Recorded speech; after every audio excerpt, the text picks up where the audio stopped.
So let us start.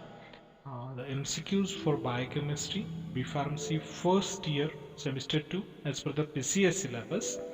This is useful for the all competitive exams along with your end term or end semester examination. Myself, Moin Sattar, working as assistant professor in Channabasweshwar Pharmacy College, Latur. आज से हम biochemistry की question bank study करने जा रहे हैं. एक एक वीडियो हम देखेंगे. Okay, so let us start. Today is our first video in this series. Non-essential amino acids may be synthesized. इसके जो ऑप्शंस हैं, non-essential amino acids क्या होते हैं? ये सिंथेसाइज होते हैं बॉडी में जबकि बॉडी में डिसीज होता है, या ये टिश्यू प्रोटीन्स के कंपोनेंट्स नहीं हैं. ये सिंथेसाइज होते हैं बॉडी में और सिंथेसिस के लिए इसेंशियल अमीनो एसिड्स का इस्तेमाल होता है. Have no role in the metabolism. Metabolism इसका कोई रोल नहीं है. तो चारों में से कौन सा ऑप्शन रहेगा इसका? बिल्कुल सही जवाब कि ये इसेंशियल अमीनो एसिड्स का इस्तेमाल कर कर खुद को सिंथेसाइज करते हैं, नॉन इसेंशियल अमीनो एसिड. तो अगला सवाल, the most common secondary structure of protein is. सबसे कॉमन सेकेंडरी स्ट्रक्चर जो होता है प्रोटीन का वो कौन सा होता है? Beta pleated sheets, beta pleated sheet parallel, beta pleated sheet non parallel या अल्फा हेलिक्स. सबसे कॉमन सेकेंडरी स्ट्रक्चर तो बिल्कुल सही है, अल्फा हेलिक्स स्ट्रक्चर होता है. तो आप सभी को पता है. तीसरा सवाल, ग्लूकोज के कितने एसोमर होते हैं? 2, 4, 8, 16. ये तो सबसे आसान सवाल है. 16 आइसोमर्स होते हैं ग्लूकोज के. अगला सवाल, tertiary structure of protein is formed by. Protein का टर्शरी स्ट्रक्चर कैसे फॉर्म होता है? ओके, सल्फाइड लिंकेजेस से, जो कि डिफरेंट अमीनो एसिड के बीच होता है. Multiple chains of polypeptide held together by hydrogen bonds. Peptide linkages between two amino acids या hydrogen bond formed by helical और प्लेटेड स्ट्रक्चर. तो टर्शियरी स्ट्रक्चर में सल्फाइड बॉन्ड होता है, तो पहला ही ऑप्शन करेक्ट. अगला सवाल, the reaction of succinyl CoA to succinate requires. Reaction जो होती है succinyl CoA to succinate require होता है, वो होता है जीडीपी. अगला सवाल, long chain fatty acids are activated to acetyl CoA. Fatty acid से एक्टिवेटेड एसिटाइल कोए कहां पर होता है? साइटोसोल में, माइक्रोसोम में, न्यूक्लियस में, न्यूक्लियोलस में. तो बिल्कुल सही जवाब है आपका, वो होता है साइटोसोल के अंदर. अगला सवाल, before pyruvic acid enters the TCA cycle it must be converted.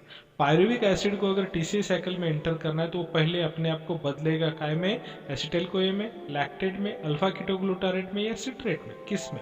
तो बिल्कुल सही जवाब है एसिटाइल कोए में उसको कन्वर्ट होना पड़ेगा. अगला सवाल, de novo synthesis of fatty acid. Fatty acid का डिनोवो सिंथेसिस कहां पर होता है? साइटोसोल में, माइटोकॉन्ड्रिया में, माइक्रोसोम्स में या सभी में? तो सिर्फ साइटोसोल में ही डिनोवो सिंथेसिस होता है फैटी एसिड. 9वां सवाल, की एंजाइम्स जो कि ग्लूकोनियोजेनेसिस को रेगुलेट करते हैं. ग्लूकोनियोजेनेसिस पूरा होने के लिए इंपॉर्टेंट एंजाइम्स कौन से हैं? Pyruvate carboxylase, phosphoenol pyruvate carboxylase, ये 2 एंजाइम है, या फिर फ्रुक्टोज 1,6 बायफॉस्फेट है, या ग्लूकोज 6 फॉस्फेटेज है, या सभी? तो आपका जवाब है pyruvate carboxylase and phosphoenol pyruvate carboxy kinase. ये 2 एंजाइम मेजर एंजाइम्स हैं ग्लूकोनियोजेनेसिस कंप्लीट होने के. सवाल 10वां, the protein part of enzyme. Enzyme का कौन सा प्रोटीन पार्ट होता है? आइसो एंजाइम, एपो एंजाइम या होलो एंजाइम? तो जवाब तो आपको पता ही चल गया, वो है एपो एंजाइम. अगला सवाल, in one turn of double helix of DNA the number of base pairs are. In one turn of double helix, एक डीएनए के टर्न में, डबल हेलिक्स के एक टर्न में कितने बेस पेयर्स होते हैं? तो वो होते हैं 6, 10, 14 या 18. तो होते हैं 10 पेयर्स. अगला सवाल, यूरिया सिंथेसिस कहां पर पूरा होता है? ब्लड में, लीवर में, किडनी में या हार्ट में? तो मोस्ट ऑफ द बायोलॉजिकल या बायो ट्रांसफॉर्मेशन जो होता है वो लीवर में, तो डेफिनेटली यूरिया लीवर में बनता है. In mammals the major fat in adipose tissue, adipose tissue में जो मेजर फैट होता है मैमल्स के अंदर वो कौन सा है? फॉस्फोलिपिड, कोलेस्टेरॉल, स्पिंगोलिपिड्स या ट्राइग्लिसराइड, और वो है ट्राइग्लिसरॉल। बिल्कुल सही जवाब। अगला सवाल है the integrator between the TCA cycle and urea cycle is, the integrator between the TCA cycle and urea cycle is fumarate, malate, pyruvate या सिटरेट, कौन सा है? बिल्कुल सही जवाब वो है फ्यूमारेट। अगला सवाल initiator codon is, codon initiator कौन सा है? यूजीए, एजीए, एयूजी, एजीजी, और इनिशिएटर कोडॉन है एयूजी। अगला सवाल कोएंजाइम्स आर, कोएंजाइम क्या है? Heat stable, dialysable, non protein organic molecules है, या फिर सोल्यूबल कोलाइडल प्रोटीन मॉलिक्यूल्स है, या स्ट्रक्चरल एनालॉग ऑफ एंजाइम्स है, या different forms of enzymes. Coenzymes जो है वो है heat stable, dialysable, non protein organic molecules होते हैं। अगला सवाल ketone bodies are synthesised in, ketone bodies कहाँ सिंथेसाइज होते हैं? एडिपोज टिश्यू में, लीवर में, लंग्स में या ब्रेन, कहाँ पर होते हैं? तो लीवर में सिंथेसाइज होते हैं। अगला सवाल in DNA replication the enzymes required in the first step is DNA directed polymerases, unwinding of proteins, DLA polymerase या डीएनए लिगेज। डीएनए रिप्लिकेशन जो होता है एंजाइम का, उसके फर्स्ट स्टेप में हमें जरूरी होता है प्रोटीन का अनवाइंडिंग होना।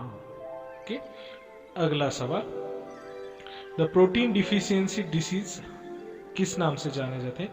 Cushing's disease, Fabry's disease, Parkinson's disease या कॉशिकोर और मैरासिनस, और जवाब है कॉशिकोर और मैरासिनस। सवाल नंबर 20 डीएनए रिप्लिकेशन किस तरह से होता है? कंजर्वेटिव मेथड से, सेमी कंजर्वेटिव, नॉन कंजर्वेटिव या इनमें से कोई भी मेथड है? तो वो होता है सेमी कंजर्वेटिव मेथड से डीएनए का रिप्लिकेशन होता है।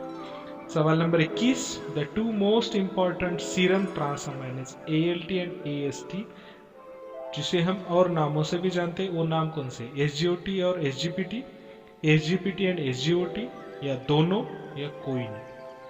तो जवाब है SGPT और SGOT। सवाल नंबर 22 नॉनसेंस कोडॉन्स आर प्रेजेंट, और नॉनसेंस कोडॉन कहां पर प्रेजेंट होते हैं? मैसेंजर आरएनए, tRNA, rRNA या किसी में नहीं, और वो होते हैं मैसेंजर आरएनए पर नॉनसेंस कोडॉन प्रेजेंट होते हैं। क्वेश्चन नंबर 23 अ होलो एंजाइम, ये एक फंक्शनल यूनिट है। होलो एंजाइम एक एपो एंजाइम है, या होलो एंजाइम एक कोएंजाइम है, या होलो एंजाइम सभी है? तो होलो एंजाइम के अंदर क्या होता है? एपो एंजाइम प्लस कोएंजाइम और फंक्शनल यूनिट सभी होती है, इसलिए all of these. Question number 24 genes are RNA, DNA, lipoprotein, chromoproteins. Genes क्या होते हैं? जीन्स DNA होते हैं। Lock and key model of enzyme action proposed by Fischer implies that, lock and key model जो फिशर ने propose किया उसके अंदर क्या होता है? The active site requires removal of phosphate group, the active site is flexible and adjusted to substrate, active site is complementary in shape that of the substrate, okay, या फिर substrate changes conformation prior to active sites. तो lock and key model में क्या होता है कि active sites उतने important नहीं है, जस्ट फिटिंग सबस्ट्रेट के साथ फिट होने के लिए लॉक एंड की मॉडल में होता है। जो एक्टिव साइट्स होते हैं वो सिर्फ अटैचमेंट करते हैं सबस्ट्रेट का, बाकी एक्शन उनका इंटरएक्शन के बाद होता है। तो ऐसा कौन सा ऑप्शन है? वो है C option, that is active site is complementary in shape to that of the substrate, से सिर्फ अटैचमेंट के लिए होता है। यहाँ पर हमारा फर्स्ट वीडियो कंप्लीट होता है। अगला वीडियो कल इसी वक्त पर। Thank you. वीडियो पसंद आया हो तो लाइक कीजिएगा और चैनल को सब्सक्राइब करना ना भूलें। Thank you, bye bye, Tata.